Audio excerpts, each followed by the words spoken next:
What most people misunderstand about avoidant attraction is this idea that it comes from mystery, distance, or playing hard to get.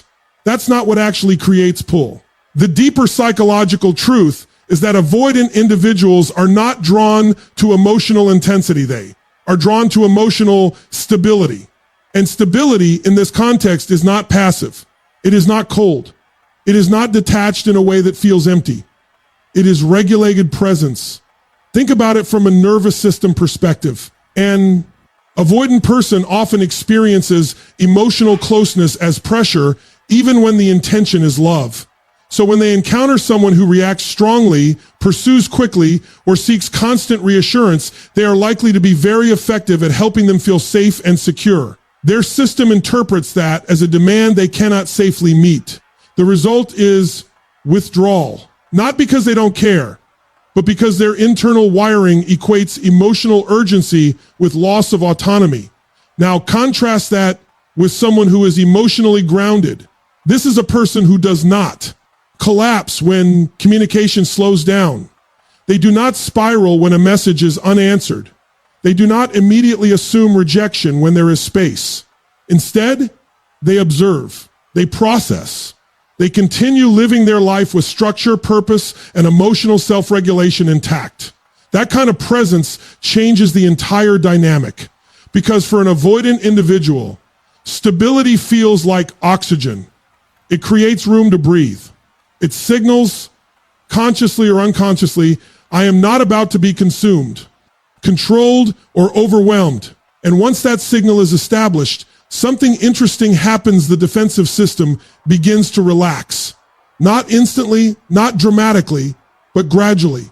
The emotional walls that were designed to protect autonomy stop needing to be fully activated. But there is a deeper layer here that most people miss. Emotional stability is not just about staying calm on the surface. It is about not outsourcing emotional regulation to the other person. When someone is grounded, are not using the relationship to stabilize their internal state. They are not saying, your attention defines my worth. Instead, they maintain internal equilibrium regardless of external behavior. That is profoundly attractive to an avoidant mind because it removes pressure. There is no hidden demand underneath the interaction. There is no emotional debt being created with every exchange. It becomes something much rarer, a connection without psychological entanglement.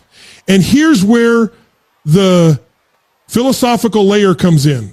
Human attraction is not just emotional, it is existential. We are drawn to people who represent states we want to experience.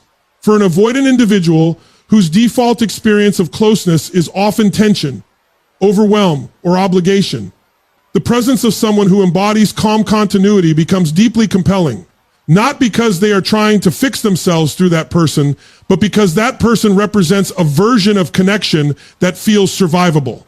This is why emotional stability stands out more than intensity. Intensity can feel like chaos in disguise.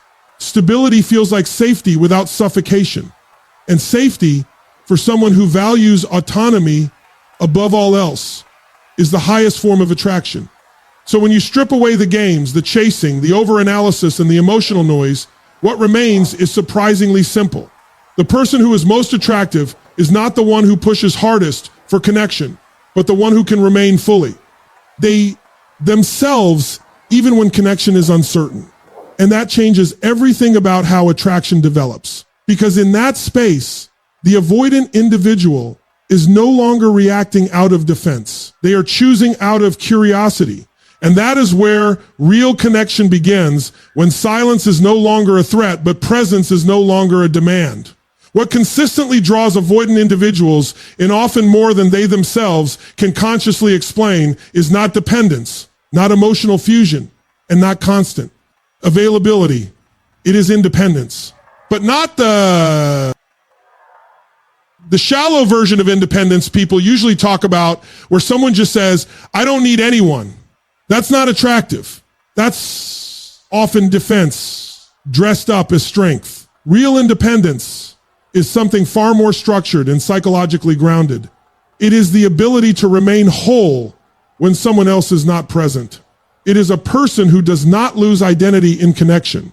They do not shrink themselves to maintain closeness, and they do not abandon their life to secure emotional certainty.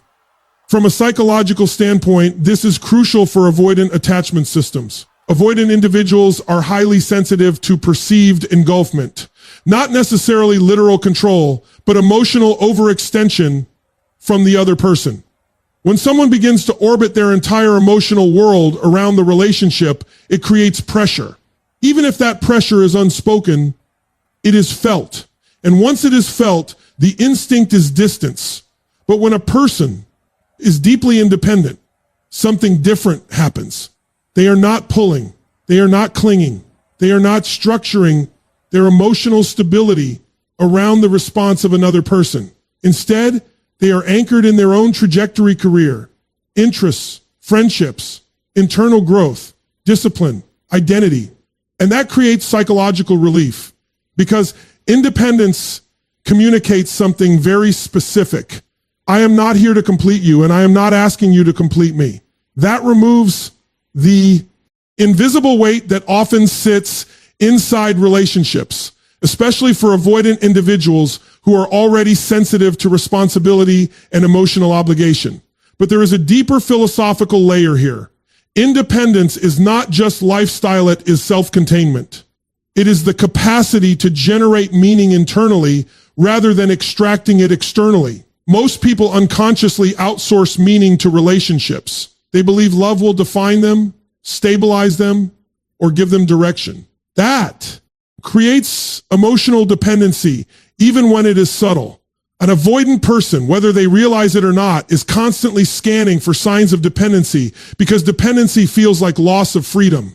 So when they encounter someone who does not exhibit that pattern, someone who is not overinvested in immediate emotional reassurance, it disrupts their expectation of what closeness usually feels like. It becomes intriguing rather than threatening. And this is where attraction begins to shift because independence signals psychological maturity. It shows that the person is not operating from emotional scarcity. They are not trying to get love to become whole. They already function as a complete system. And when two complete systems interact, the dynamic is fundamentally different from one where one system is trying to fill itself through the other. Now, this does not mean emotional distance or detachment. That is a common misunderstanding. True independence still allows for warmth, presence, affection, and connection, but without surrendering identity. The person can say, I care about you without meaning I need you to regulate my emotional state. That distinction is everything. Because for an avoidant individual, autonomy is not just preferred, it is protective. So when they encounter someone who respects their autonomy while also maintaining their own, it creates a rare alignment. There is no pressure to merge identities.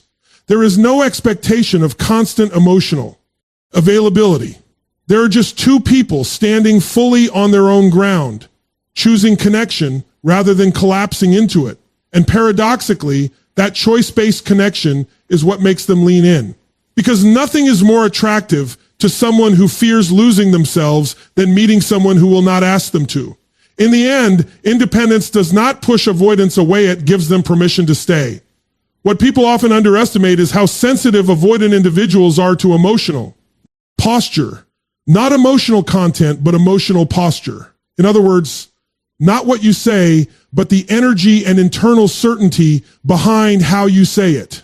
And this is where quiet confidence becomes one of the most powerful and least understood forms of attraction. Quiet confidence is not loud assertion. It is not dominance, performance, or emotional intensity used to gain attention. In fact, it is almost the opposite. It is the absence of neediness in expression. It is someone who does not try to prove their value in real time because they are not internally questioning it. From a psychological standpoint, this matters deeply for avoidant individuals because they are highly attuned to emotional pressure disguised as social interaction. Loud confidence can sometimes feel like compensation. Over-explaining can feel like insecurity.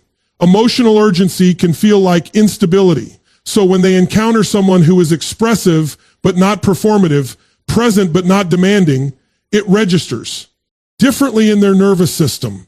Quiet confidence communicates something very specific. I am not competing for your validation.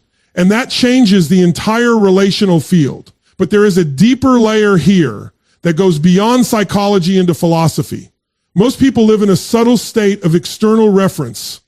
They measure themselves through response likes, approval, attention, agreement, emotional feedback. That creates a constant undercurrent of seeking. Even when they appear strong, there is often an invisible negotiation happening beneath the surface. Do you see my value? Do you approve of me? Am I enough in your eyes? Quiet confidence breaks that cycle. It is self-contained validation. Not arrogance, not superiority, but internal certainty. A grounded awareness that does not require constant external confirmation to remain stable. And when someone operates from that place, they stop emitting emotional noise. There is no over-explaining, no over-justifying, no subtle asking for permission to exist in the interaction. For an avoidant individual, that absence of pressure is powerful because what they are most sensitive to is emotional demand disguised as connection. When someone is quietly confident, they are not transmitting demand. They are transmitting presence. They are saying, without saying it, I am here, I am stable, and I am not going to collapse if you step back. That is rare. And rarity creates attention. But there is another important dimension. Quiet. Confidence also signals emotional discipline. It shows that the person is not ruled by impulse, insecurity, or the need to immediately resolve uncertainty. They can tolerate pauses. They can tolerate ambiguity. They can sit in the space between connection and distance without forcing an outcome.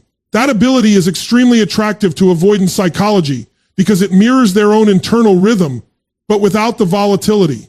It feels familiar, yet safer. Controlled, yet open. Present, yet not. Invasive. And here is the paradox. The less someone tries to appear impressive, the more impressive they become to the right kind of observer. Because attraction at a deep level is not about performance, it is about psychological safety combined with perceived depth. Quiet confidence suggests depth without noise, strength without pressure, value without insistence.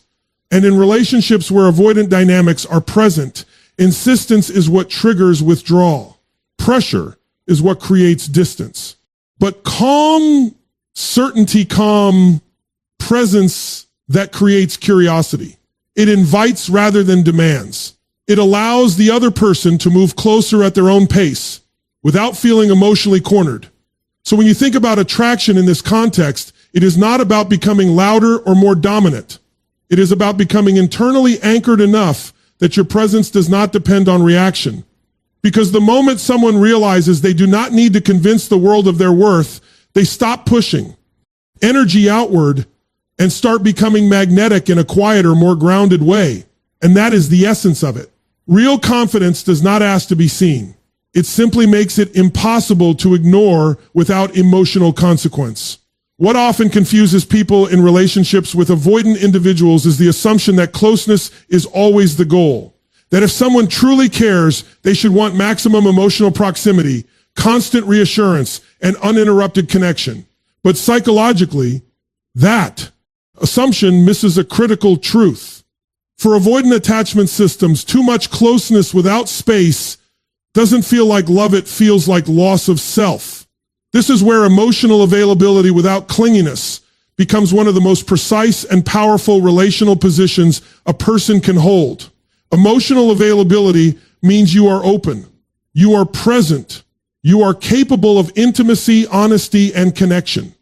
You are not shut down, not emotionally unavailable, not withholding affection as a strategy. There is no game of distance used to create value. You are willing to connect, but here's the key distinction: availability does not mean dependency. You are not asking the relationship to regulate your emotional state. You are not collapsing into anxiety when communication changes. You are not measuring your worth through response time or intensity. You are simply open. without being entangled. From a psychological perspective, this balance is rare. Most people unconsciously swing to one of two extremes. Either they are emotionally unavailable to protect themselves, or they become emotionally overattached in an attempt to secure certainty. Both patterns create pressure. Both distort connection. Avoidant individuals are especially sensitive to this pressure, even when it is unspoken. They can sense when someone is not just connecting, but attaching in a way that feels heavy. That heaviness doesn't always show up as words, it shows up as energy, a subtle urgency, a need for reassurance, disguised as conversation, a quiet expectation that the relationship must continuously move forward or risk emotional withdrawal. Emotional availability without clinginess removes that pressure entirely. It communicates something very specific. I can connect with you without losing myself, and I can also exist without you being constantly present. That message is psychologically stabilizing for someone who equates intimacy with potential loss of autonomy. But there is a deeper philosophical layer here. True emotional maturity is not about how deeply you can feel it, is about how freely you can feel without becoming controlled by those feelings. It is the ability to experience attachment without turning attachment into dependence. Clinginess at its core is not love. It is fear of disconnection translated into behavior. It is the belief that closeness must be continuously maintained or it will disappear. That belief creates pressure, and pressure always changes the quality. Connection, it turns it from voluntary presence into perceived obligation. When a person is emotionally available but not clingy, they break that cycle. They do not turn every moment of silence into a problem. They do not interpret space as rejection. They allow connection to breathe, and breathing space is exactly what avoidant individuals unconsciously seek, because space does not threaten them. Space allows them to regulate. Space allows them to return on their own terms rather than being pulled or pursued. And when they realize that connection does not come with emotional suffocation attached, something important shifts internally. Defense mechanisms relax. Now, this does not mean emotional distance or indifference. That is a mistake people make when they misunderstand this principle. It is not about acting cold. It is about being secure enough not to escalate emotional need into emotional demand. You can care deeply and still not chase. You can love someone and still not overextend yourself to maintain their attention. You can be present without being invasive. That is the equilibrium. And in that equilibrium, avoidant individuals often feel something they are not used to experiencing in relationships. Safety without pressure, connection without expectation, presence without emotional entrapment.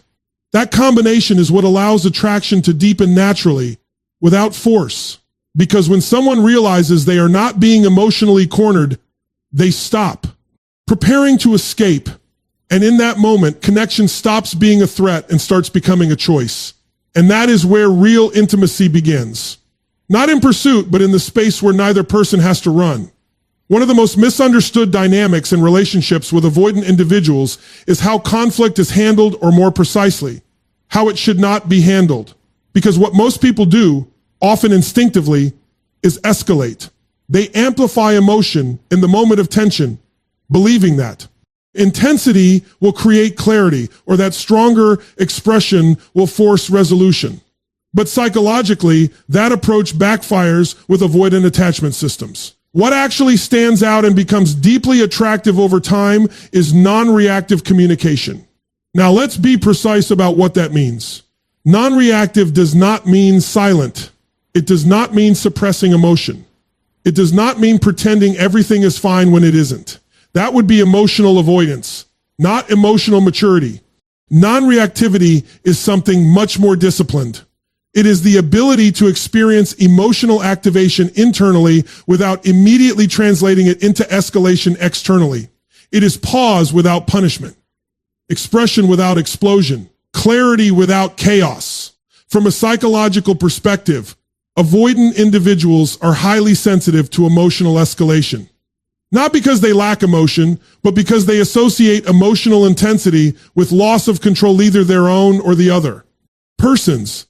When conflict becomes loud, urgent, or chaotic, their nervous system interprets it as a signal that autonomy is under threat. And when autonomy feels threatened, withdrawal becomes the instinctive response. So what happens when they encounter someone who does not escalate? Something unexpected. They stay engaged longer. Because non-reactive communication introduces a different emotional environment. Instead of pressure, there is structure. Instead of urgency, there is clarity. Instead of emotional volatility, there is steadiness. The conversation remains alive, but it does not become overwhelming. And that distinction is critical. Non-reactivity communicates a deeper psychological message. I can feel something strongly without needing to lose control to express it. That is rare. Most people confuse emotional expression with emotional amplification. They believe the more intense the delivery, the more serious the feeling. But in reality, excessive intensity often signals instability rather than depth. And avoidant individuals, whether consciously or not, are constantly scanning for stability. Now, there is a philosophical dimension here that goes even deeper. Human beings do not just respond to what is said, they respond to how reality feels in the presence of another person. Communication is not just language, it is emotional atmosphere. And when that atmosphere becomes unpredictable, people instinctively protect themselves. Non-reactive communication creates predictability without rigidity. It allows emotions to exist without turning them into emotional crises. It says we can address this without destroying the connection. That is profoundly disarming for someone who expects emotional escalation to lead to entanglement or loss of space. And here is the subtle shift that happens over time. Instead of associating conflict with danger, the avoidant individual begins to associate it with safety boundaries. They realize that disagreement does not automatically lead to emotional overwhelm. That tension does not automatically lead to loss of control. That space is still respected even when emotions are present. That realization changes everything because it removes the fear-based reflex to disconnect. But there is another layer that is often missed. Non-reactivity is not just about managing the other person's nervous system. It is about demonstrating internal authority over your own. It shows that you are not ruled by impulse. You are not reactive to every emotional spike. You are capable of holding emotional weight without collapsing into it or projecting it outward uncontrollably. That creates respect. Not admiration based on performance, but respect based on psychological stability. And respect in avoidant dynamics often precedes attraction. Because what they are drawn to beneath all the surface behaviors is not emotional intensity, it is emotional reliability. Someone who does not turn every moment of discomfort into a crisis. Someone who can stay present without turning presence into pressure. This is why non-reactive communication stands out so strongly. It interrupts the expectation of emotional chaos. It replaces unpredictability with grounded presence. It allows connection to remain intact even when disagreement enters the space. And over time, that consistency builds trust. Not because everything is perfect, but because nothing becomes destabilizing. And when emotional interaction no longer feels like something to escape from, it starts to become something worth staying in. Because in the end, what keeps people close is not the absence of conflict, it is the presence of emotional safety inside it. At the deepest level of attraction, especially with avoidant individuals, there is one principle that overrides almost everything else. Value that does not negotiate itself. Not value that is declared loudly. Not value that is performed for approval. But value that is lived so consistently that it longer needs validation. This is what self-respect without begging for love actually looks like. And it is important to be very clear here. Self-respect is not pride, and it is not emotional withdrawal. It is not about withholding affection to create leverage. It is not about walking away to be powerful. that kind of behavior is still rooted in reaction and strategy. Real self-respect is quieter. It is more structural. It is the internal agreement that your worth is not up for negotiation based on someone else's inconsistency. From a psychological standpoint, avoidant individuals are highly attuned to pursuit energy. They can sense when someone is overextending, overgiving, or overinvesting in a way that is not balanced. And while many people assume that being pursued feels flattering, for avoidant psychology, it often creates discomfort. Not because they dislike care, but because unbalanced pursuit introduces pressure. It subtly shifts the dynamic from connection to expectation. When someone begins to overgive in the hope of being chosen, something changes in the relational field. The energy becomes asymmetrical. One person is grounding themselves in the relationship, while the other is using the relationship as their grounding. That imbalance creates psychological weight, and avoidant individuals respond to that weight by stepping back. But when they encounter someone who does not operate from that pattern, someone who does not overstay in uncertainty, does not over-explain, their worth does not beg for emotional consistency. They experience something very different. They experience dignity. Self-respect communicates a simple but powerful message. I am available for connection, but I am not available for self-abandonment. That distinction is everything, because self-abandonment is what people often mistake for love. Staying in situations where they are not valued, over-investing in inconsistent behavior, chasing emotional clarity from someone who is not offering. From the outside, it can look like devotion, but psychologically, it is erosion of self.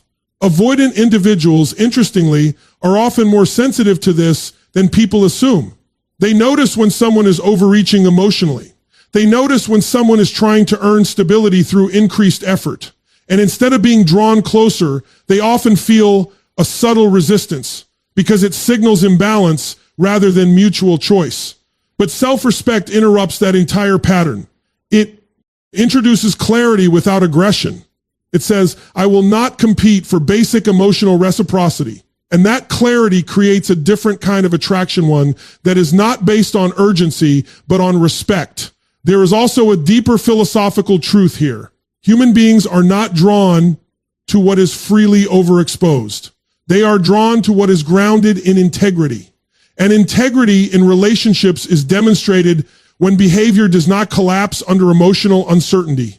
Self-respect is exactly that. It is consistency under emotional pressure. It is the refusal to distort yourself in order to maintain access to someone else. And paradoxically, that refusal is what makes you more psychologically compelling, because it signals that your presence is not conditional on being emotionally compromised. Now, this does not mean detachment or indifference. It does not mean walking away at the first sign of difficulty. Real self-respect is not reactive, it is discerning. It knows the difference between temporary emotional distance and chronic emotional inconsistency. It can stay present without self-erasure, and it can leave without resentment. That balance is rare, and rarity creates value. Over time, what avoidant individuals begin to recognize is that they are not being pursued out of desperation. They are being met from a position of wholeness. There is no hidden emotional collapse behind the interaction. No unspoken demand that they become responsible for someone else's internal stability. And that absence of demand changes everything, because it allows attraction to form without pressure. It allows connection to grow without obligation. It allows choice to remain intact. And in that space, self-respect becomes magnetic, not because it demands attention, but because it refuses to lose itself to gain it. And that is the final truth. When someone does not beg to be chosen, they become the only kind of person worth choosing. If you step back and look at everything we've explored, a single pattern becomes impossible to ignore. Attraction with avoidant individuals is not built on intensity, pursuit, or emotional urgency. In fact, those things usually trigger distance. What actually creates pull is the opposite. Emotional stability, independence, quiet confidence, balanced availability, non-reactivity, and above all, self-respect. Put simply, They are not drawn to who needs them the most. They are drawn to who remains whole without them. Because at the core of avoidance psychology is a deep sensitivity to pressure, emotional pressure, relational pressure, identity pressure. Anything that feels like it will consume their autonomy will naturally create resistance. But when they encounter someone who does not invade that space, they will not be deterred. Who does not collapse into anxiety, who does not turn connection into obligation. Something unexpected happens. The defenses soften. Not because they are forced down, but because they are no longer needed. And that is the real, most people miss. Attraction does not grow through chasing. It grows through regulation, through presence without dependency, through love without self-abandonment, through connection that does not demand the loss of individuality. When you bring emotional stability, you remove chaos. When you bring independence, you remove pressure. When you bring quiet confidence, you remove insecurity. When you bring balanced availability, you remove suffocation. When you bring non-reactivity, you remove fear. And when you bring self-respect, you remove negotiation of your own worth. What remains after all of that is something rare in modern relationships. Psychological safety combined with personal strength. And that combination is what avoidant individuals cannot easily ignore because it does not trigger their defenses, it bypasses them. It creates curiosity instead of escape, respect instead of resistance. And over time, that curiosity becomes engagement. But there is an even deeper truth. Underneath all of this, the goal was never just to attract an avoidant person. The real shift is becoming someone who does not lose themselves in the process of love. Because once you reach that level of emotional maturity, your relationships stop being about chasing or avoiding and start becoming about choosing. And when two people meet from that place of wholeness, without pressure and without self-betrayal, connection no longer feels like something to fight for. It feels like something that finally makes sense. And that is where real attraction begins, not in pursuit, not in anxiety, but in the calm certainty that you are already enough, with or without being chosen.